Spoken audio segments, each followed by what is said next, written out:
The post-tribulation rapture position is based on one basic principle, that the rapture will occur on the day of the Lord. This belief primarily originated with the famous rapture passage of 1 Thessalonians 4:16 and 17.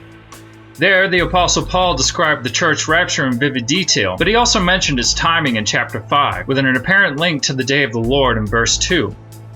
The day of the Lord is described in many parts of the Old Testament, with a theme that repeatedly presents itself. The sun, moon, and stars will darken before that day comes.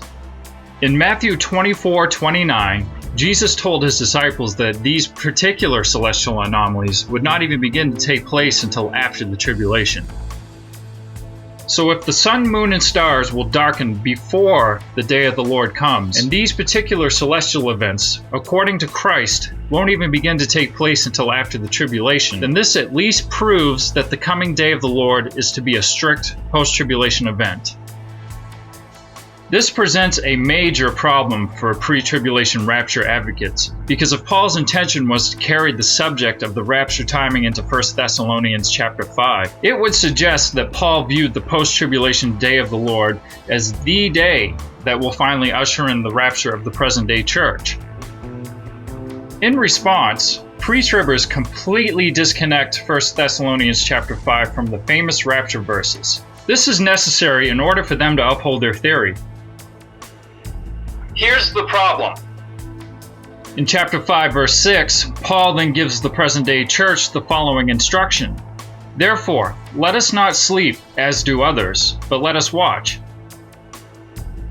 If you insist that chapter 5 begins a new subject that only concerns the day of the Lord, and you insist that chapter 5 is completely disconnected from the rapture verses of 1 Thessalonians 4:16 and 17, then this requires you to conclude that what Paul is instructing the church to watch for is the day of the Lord. Of course, this would also destroy the pre-tribulation theory right on the spot, considering that the day of the Lord is scripturally proven to be a strict post-tribulation event. The immediate reaction of pre-tribbers is to try to convince opponents that Paul wasn't actually referring to the day of the Lord when he instructed the church to watch, but that he was now referencing the earlier rapture verses of 1 Thessalonians 4:16 and 17.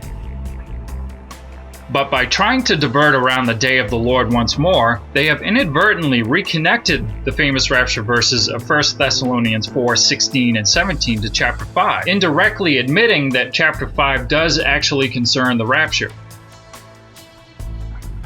This is what I like to call the pre-tribulation paradox. In either instance, they are unable to escape chapter 5 and its implications.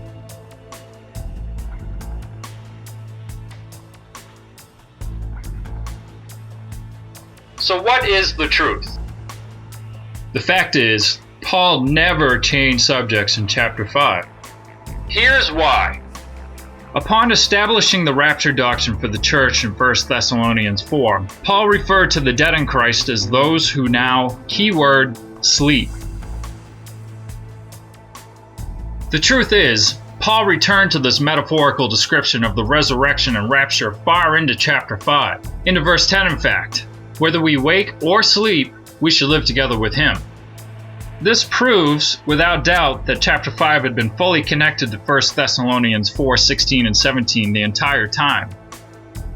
Paul plagiarized the wake-sleep metaphor from the prophet Daniel, who had originally used this particular analogy in Daniel 12:2 to describe a post-tribulation resurrection of believers.